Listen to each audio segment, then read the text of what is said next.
Good morning and welcome to the Bill and Kelly Show. Today, Hi, our everybody. guest is David Benjamin, who's a publisher and an author. Welcome to our show, David. Oh, thank you for having me. Oh, Or we, Benji, yes, we get to call you. Yeah, yes, Benji, right. yeah. David's coming to us from Madison, Wisconsin, up there in Packer territory, but we'll forgive you for that. Uh, so, No, well, well, they're my home state team, and the Bears are your home state team. You got to be loyal.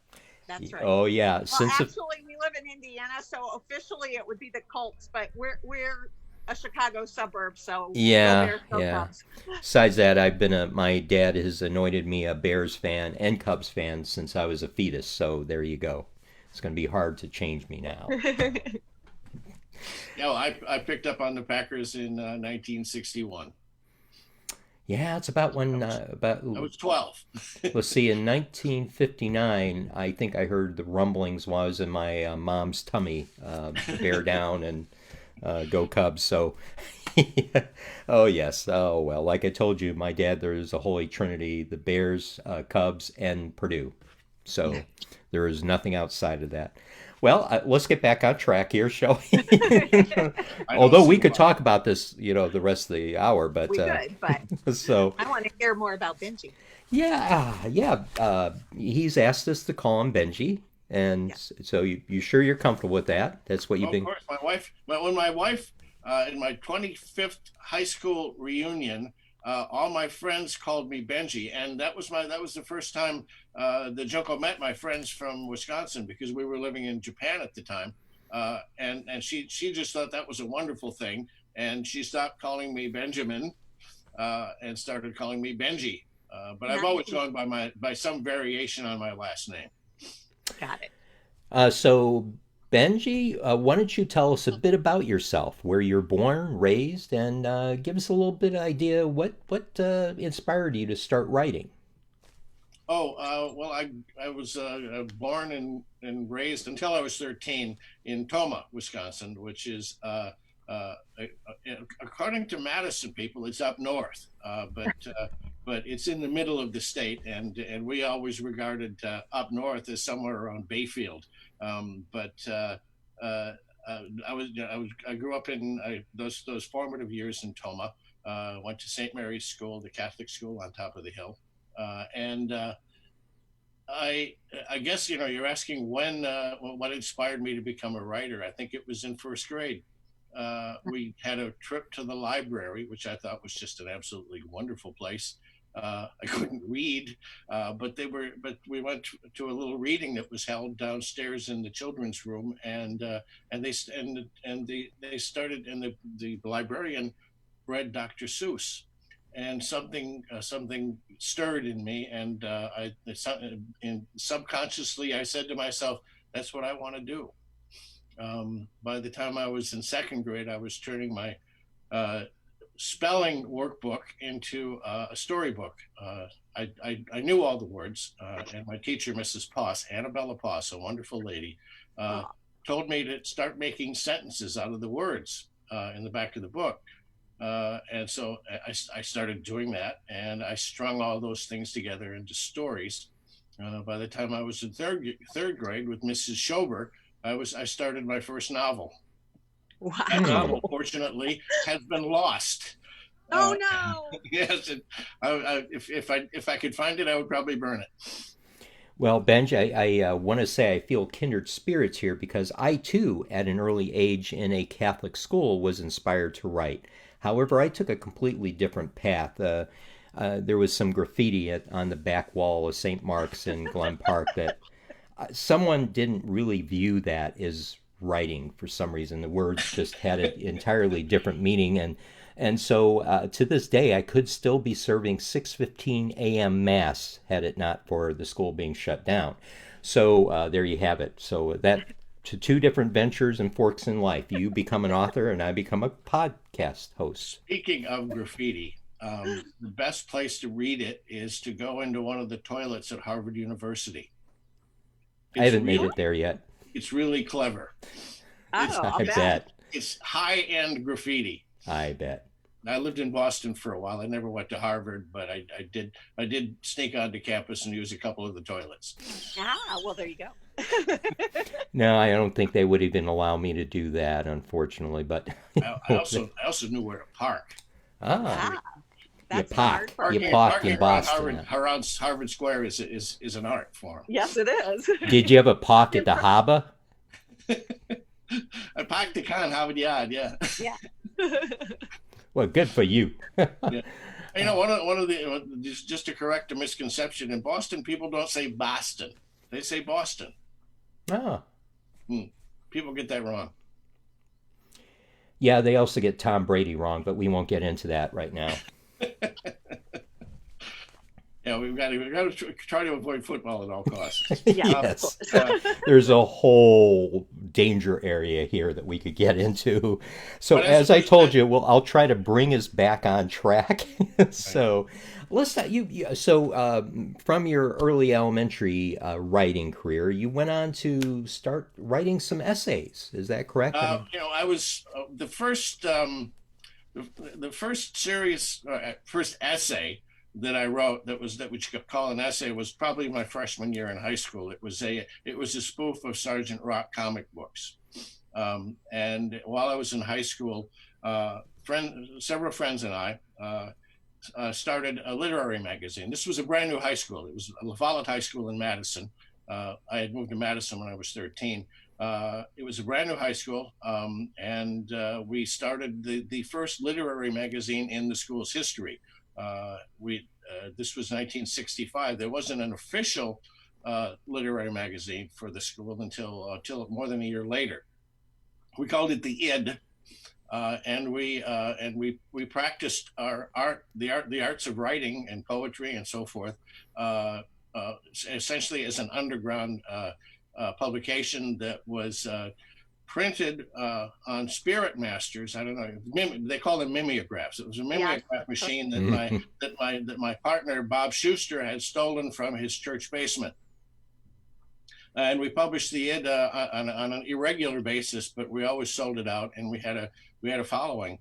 And that was I wrote mostly amusing stories, but I wrote the odd essay. And when I became a newspaperman, this was in Mansfield, Massachusetts, in the 70s.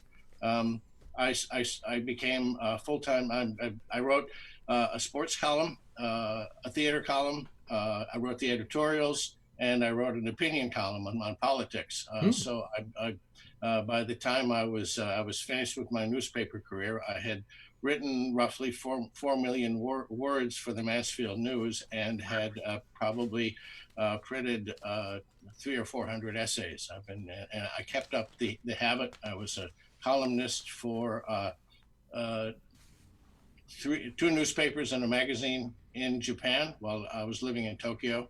These were 2 were in English, 1 was in Japanese. My wife was my translator, God bless her. And then after all my newspaper gigs with the Japanese newspapers finally petered out, I just kept writing what I call the weekly screed, which is something I send to 300 people or so on my mailing list that goes out every week, and has been doing that for the last 20 years. Ah, wow. So that's a big output. Yeah, it is. Then I'm prolific if not competent. then the next step in your writing career was actually the biggest step, which is to actually write a novel.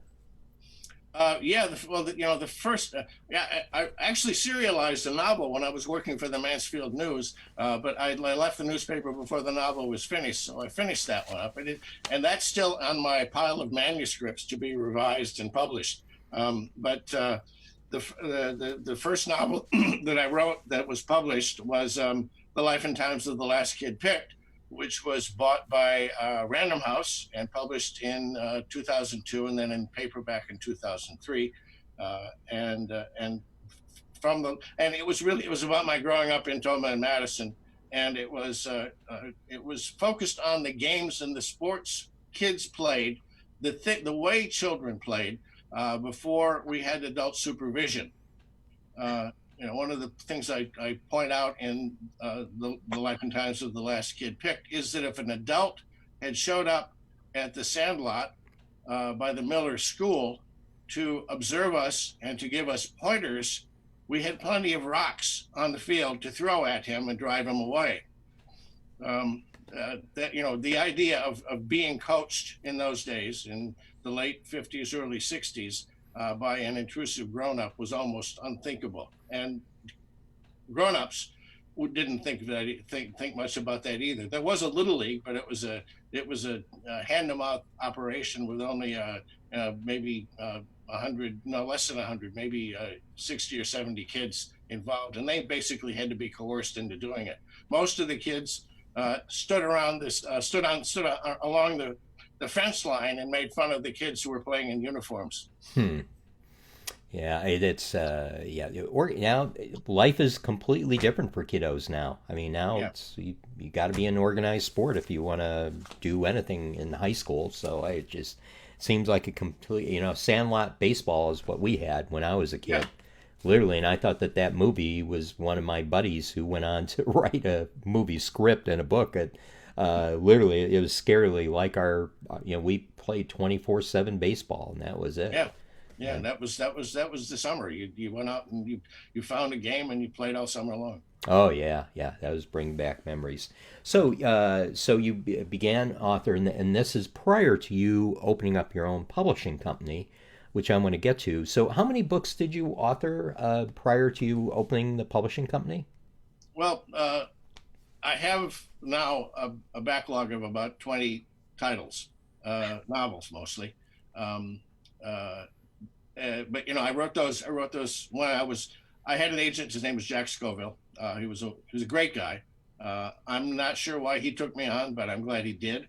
Um, he had worked as an agent for Norman Mailer and Carl Sagan, Oh, Margaret wow. Truman, P.G. Woodhouse, some of the most some of the most important authors of the 20th century.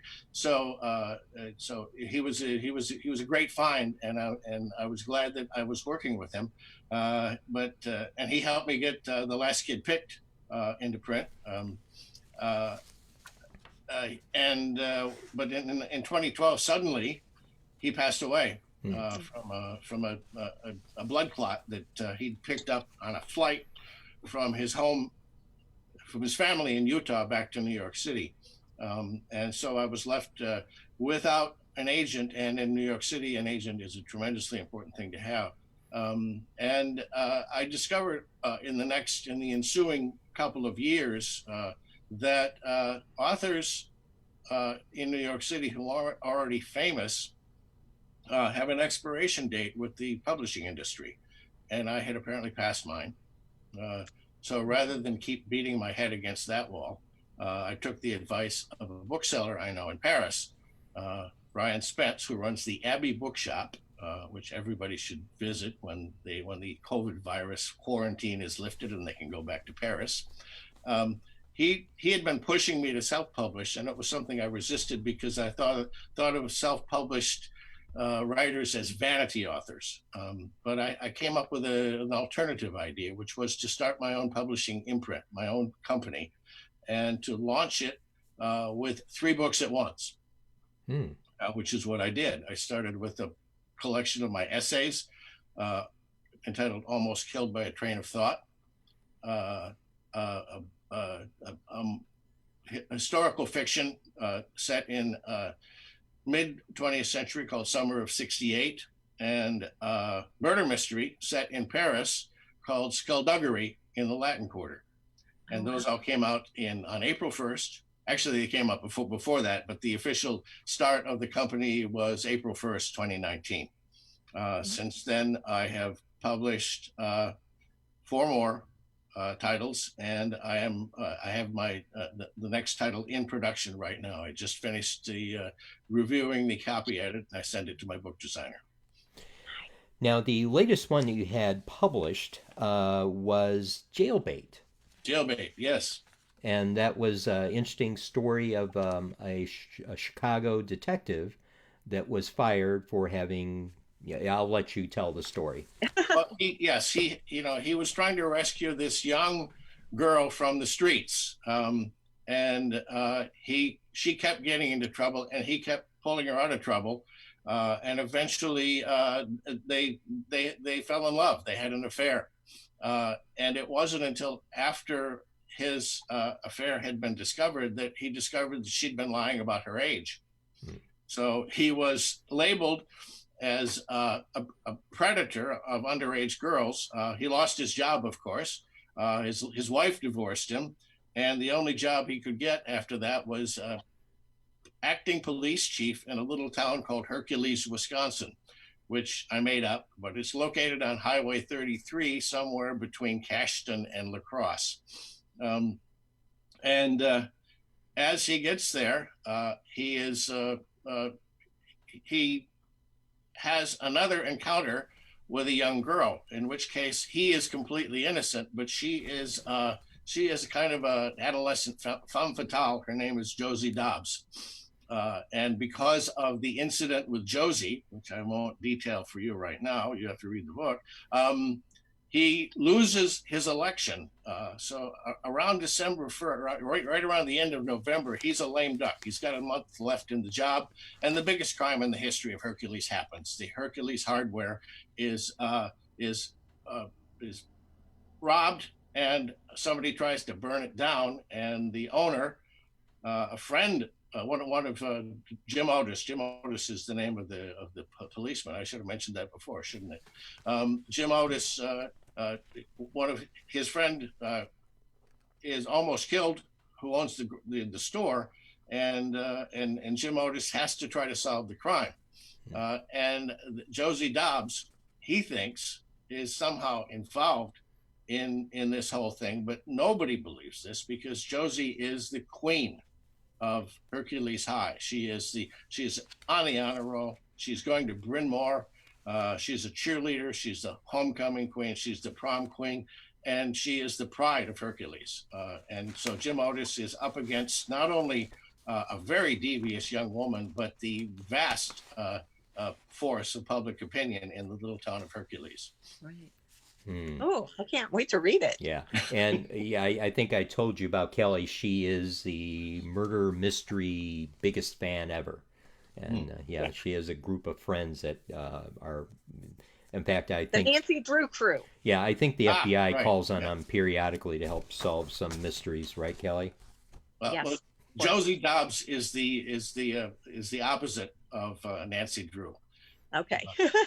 But I've since I finished Jailbait, and I did it just basically as to see if I could do this kind of a semi-noir police procedural.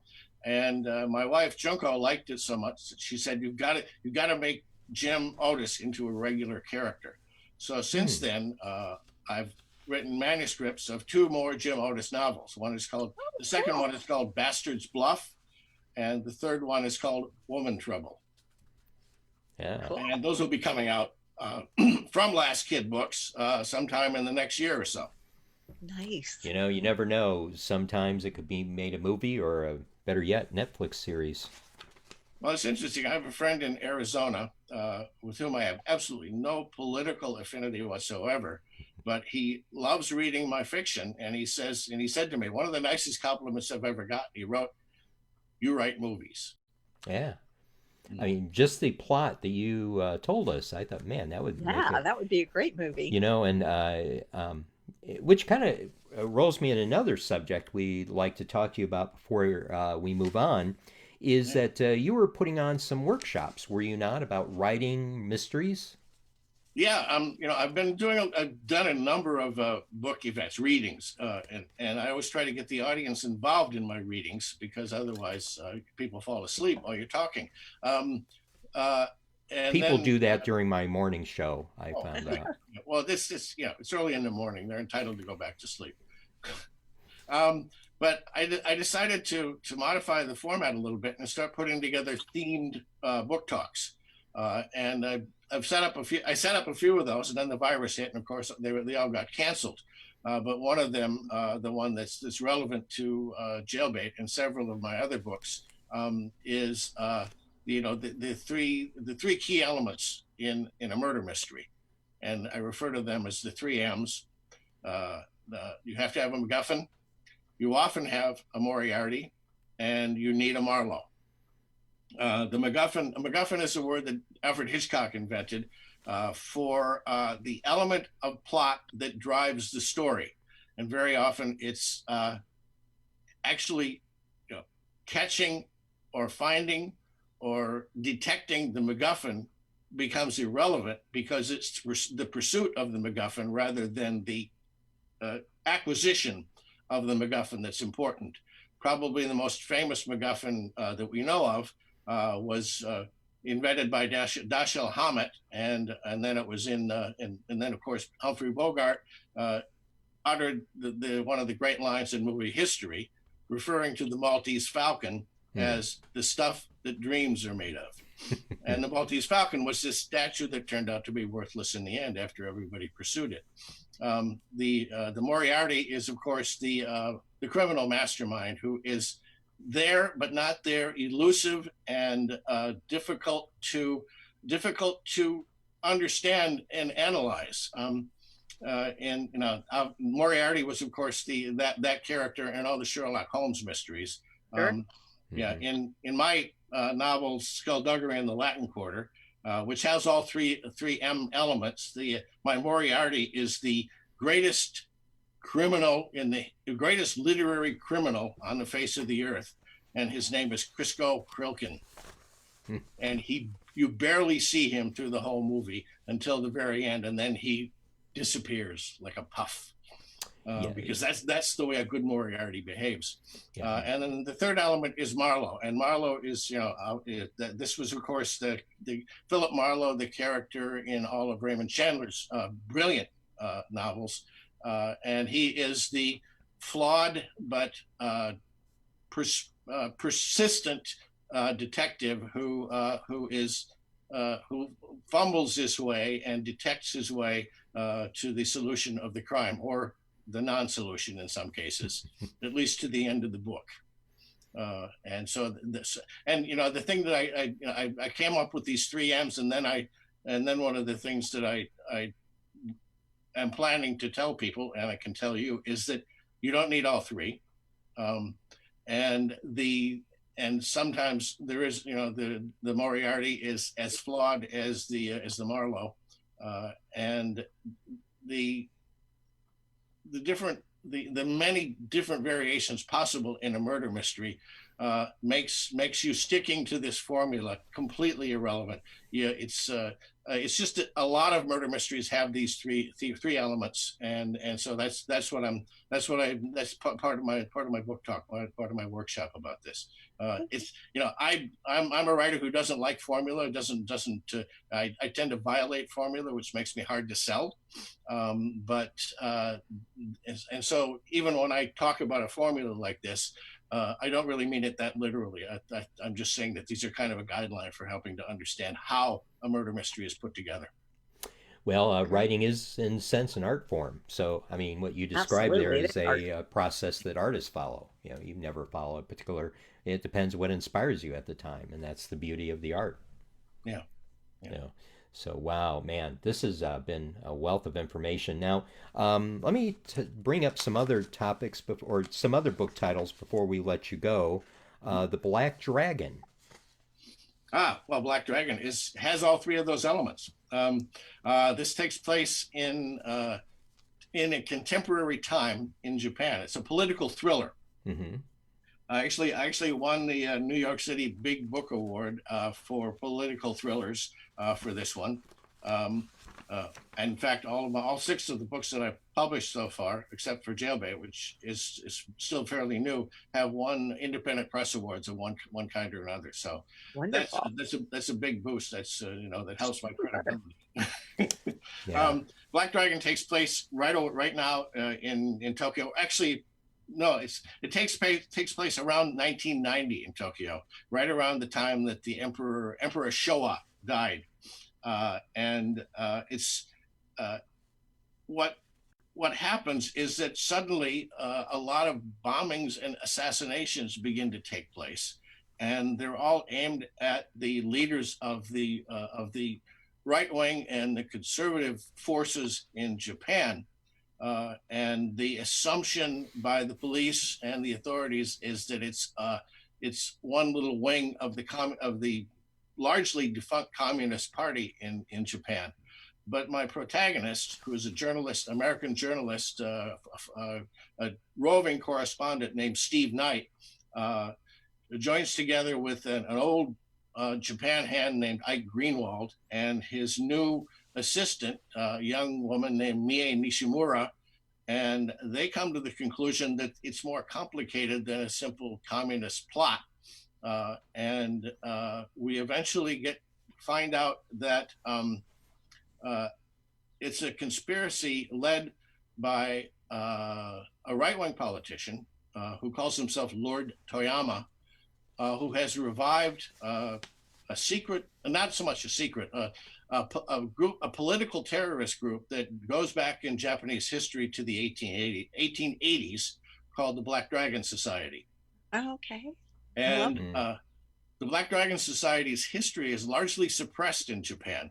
But British and American historians and Korean historians have chronicled their activities, and they were one of the most powerful and dangerous terrorist organizations in not just in Japanese history but in world history.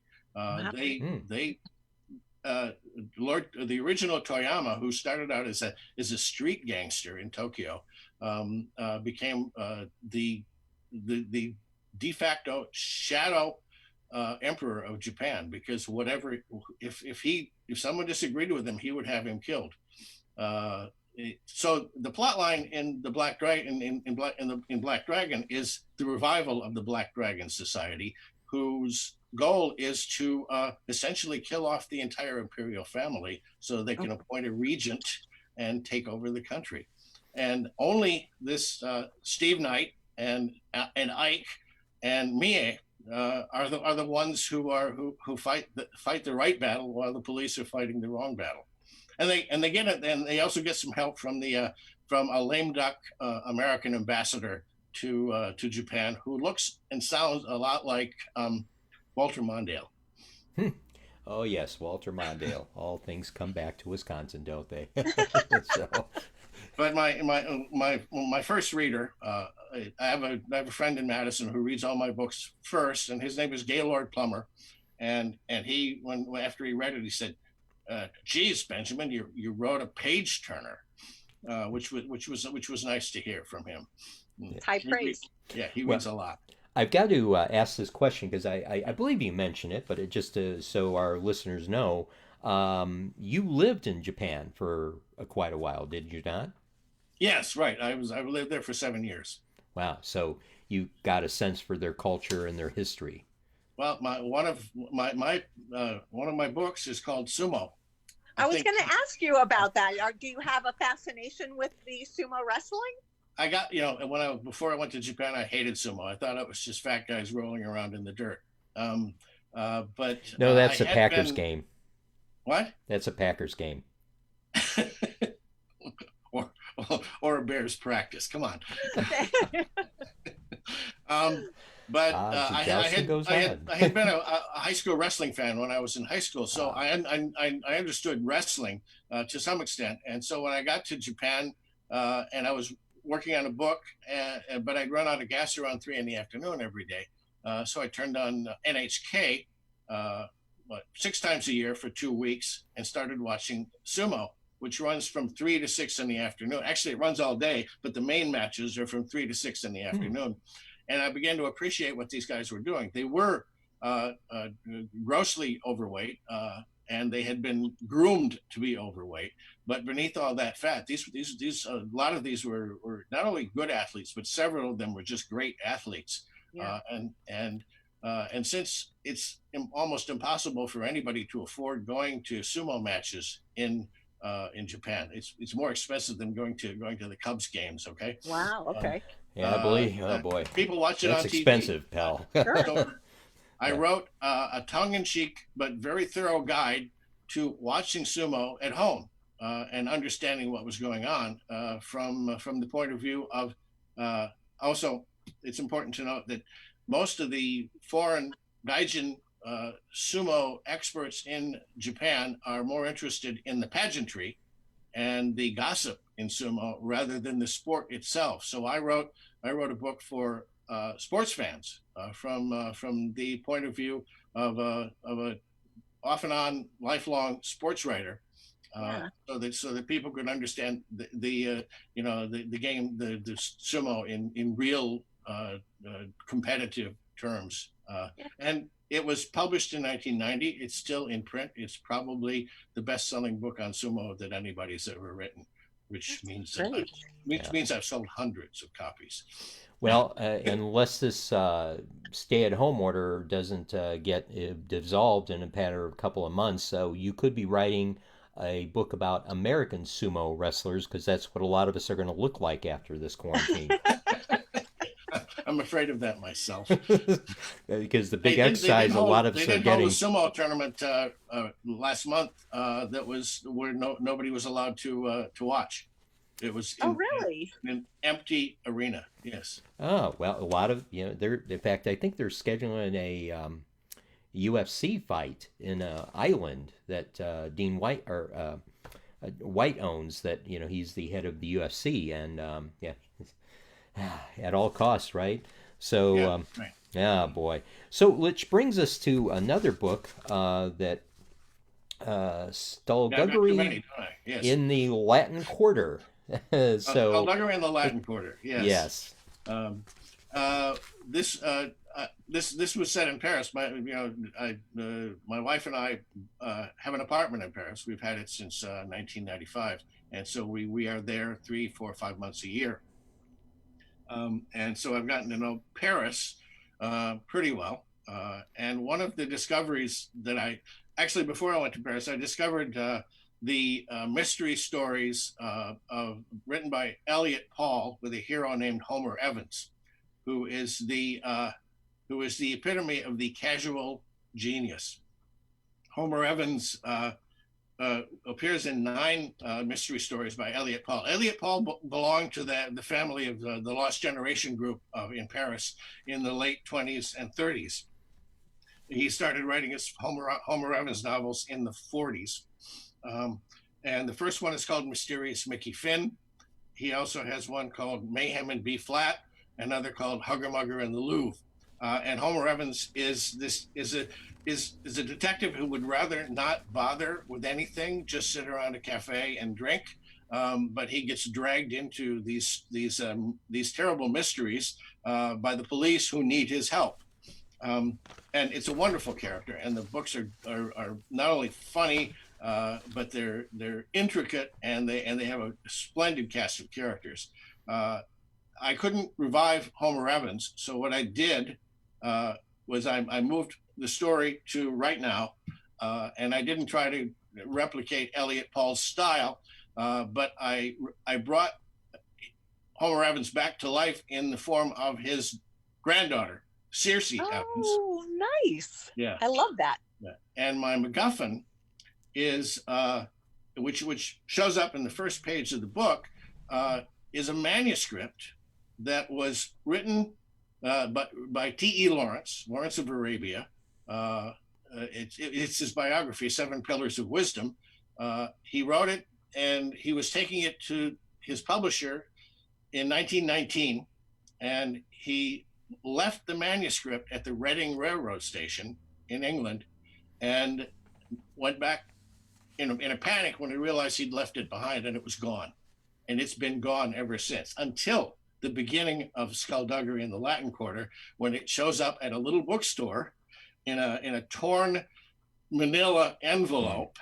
And it takes a while for Chester Quinn, one of my protagonists, and his friends to realize what it is. They tear open the envelope large enough to see what it might be, and they finally figured out that it is the original manuscript Wow. to Seven Pillars of Wisdom, which is the rarest, most precious, most celebrated lost manuscript of the 20th century. And just as it dawns on them what they have, it's gone. Yeah. One of the local bums, the clochard, who steal books from bookstores and sell them to other bookstores to make money, has taken it, but they don't know which clochard and they don't know where he's gone. And so that begins a chase to find Seven Pillars and also to defeat Crisco Crokin, the world's foremost literary criminal, who also wants it. And this takes you all over Paris. It takes you to London and back. And it all ends up in a spectacular scene at Montmartre, near the Church of Sacré-Cœur at the top of the hill. It was fun to write. It was fun to replicate Elliot Paul's style of murder mystery. And it was fun to create a character, Circe Evans, who is the most brilliant and capable and cosmopolitan woman you will ever meet. Oh, neat. Yeah. I love it. Yeah. I know I'm not supposed to do this because it's cultural appropriation, but I have a number of female protagonists. That's okay. Yeah, I've got one myself. Yeah, and me too. If I do anything even remotely sexist, I hear about it for days. So I've got to ask you, in a world of literary crime, does the protagonist and the hero get into a fight with pronouns, adjectives, and the misuse of puns? Well, I've always believed that's a really complicated question. But are we talking about he and she and so forth and they? I just want to visualize what a fight when the protagonist and the hero of this story get into a fight. Do they get in a physical fight or they just exchange words? Oh, I jest. It's almost an impossible question to answer. I'm trying to figure out what you mean. Don't worry about it. It's just, yeah, don't worry. Don't spend too much time. Don't believe me. I do have male-female clashes, and of course, but they resemble the same male-female clashes that you have with Callie, and that I have with Junko. I try to make arguments as realistic as possible, even if they turn out to be politically incorrect. I don't think there's anything politically incorrect about the arguments Kelly and I get into, because mostly I'm wrong, and it's just there's no other side of the story. And I'm always eventually wrong too. I admit to being wrong because it's a lot less painful than. He never admits to being wrong. Oh. Yeah. See? I know exactly. As it begins. Yeah. Oh, you have your evil shoes on today, Kelly. Oh, Allie, boy. Can I ask you a question? Sure. Yeah, you're a big mystery fan. Who do you like the best? Or no, you like too many, right? You like a lot of them. I like lots of them. Yes, right. You know what? For really easy reading, when I just want to read something fun, I really do like the Cat Who mysteries. They're just easy reading and everything like that. But I mean, Patterson and all of those people write some really great books. And I also like real life murder mysteries as well. Yeah, true crime. Yes. Yes. Yeah, my interest in true crime kind of begins and ends with Ed Gein. Okay. Yeah. In fact, Ed Gein plays a role in The Life and Times of the Last Kid Picked. Oh, really? There's a baseball chapter in which the kids come to the belief that there is the woman whose house is next to the baseball. It's actually a pasture, but her house is next to the pasture, and they're convinced that she is the second coming of Ed Gein. Wow. Writing about this fictional character allowed me to do a lot of research and exposition on Ed Gein, who was the boogeyman when I was growing up in Tomah.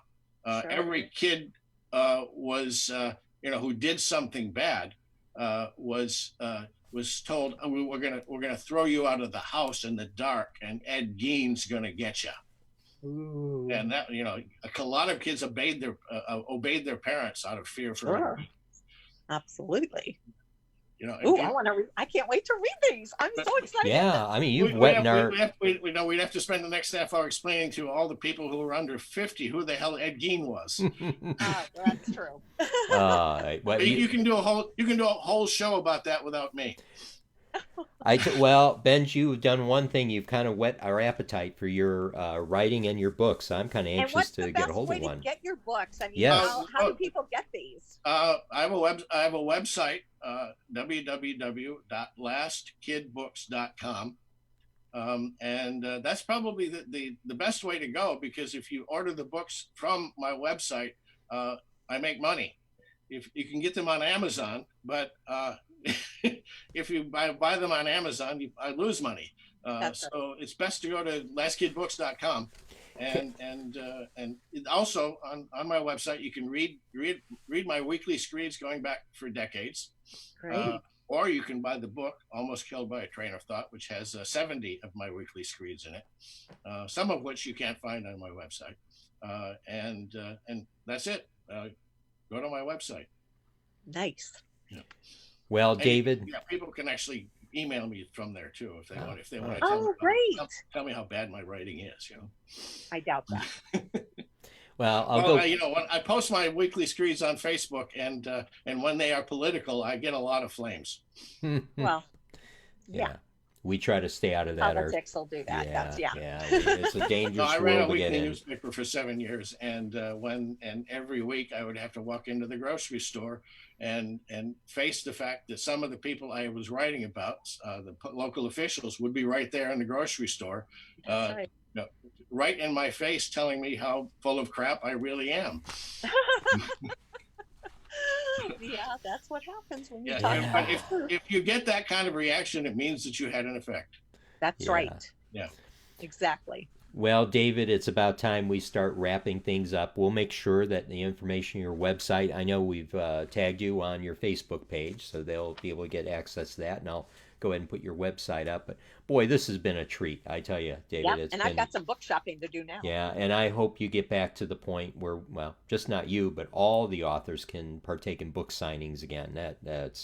That seems like a missed effort. Meet the authors are the greatest thing to do, but anytime you want to come back on our show, there's a open mic to you. So my next book will probably be out in June. Oh, yay! Called They Shot Kennedy. It takes place in November 1963 in a high school in Madison. Ooh, okay. My copy editor loved it. Cool. Well, we'll have to have you back on the show when that gets released, so we get for sure. That sounds kind of interesting. So with that, David, boy, we can't tell you how much we appreciate that you reached out to us and allowed us to tell your story and how you became an author and how to get your books, and told us a bit about your book. So it's been great. Oh, it's been great talking to you. I enjoy you, and when this is all over, I'm going to come down to Chicago and do it in person. Oh man, yes, we would love that. We'd love that. And you could, when this is all over and we go back to our new studio. Our new studio is awesome if we would ever get to use it again. So that's right. Yeah, we actually have a green room, and what I always tell people, you never know who you're going to run into in our green room. That's right. Well, I look forward to that. You could be the janitor, but that's someone. I've been a janitor. I can get along with those guys. Well, he does a good job in this place. I want to tell you, because we had a hard time leaving because they brushed that place up and down. In fact, I tell people all the time when we're about to run their commercial here that that place was spotless. I mean, literally. And prior to the stay-at-home, we got all these signs being put up. Wash your hands, clean the tabletops. They were very militant about keeping that place clean, so we can't wait to go back to it. Plus the abundance of coffee for Kelly that she always appreciated. So I look forward to seeing you guys. Same here. Thank you so much. And it was David, wonderful. Thanks, Benji. Please be safe. Have a great day and take care of yourself. Be safe and wish your wife the same. And with that, we'll say goodbye for now. Bye, everybody. Goodbye, everybody.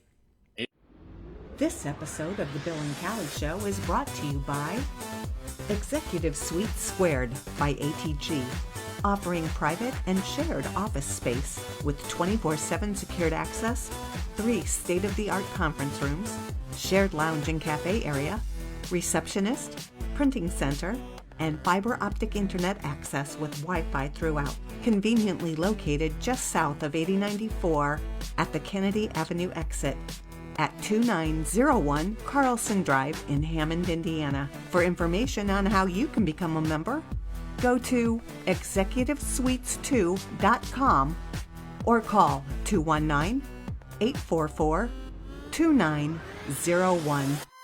Executive Suites Squared, home to the Bill and Callie Show.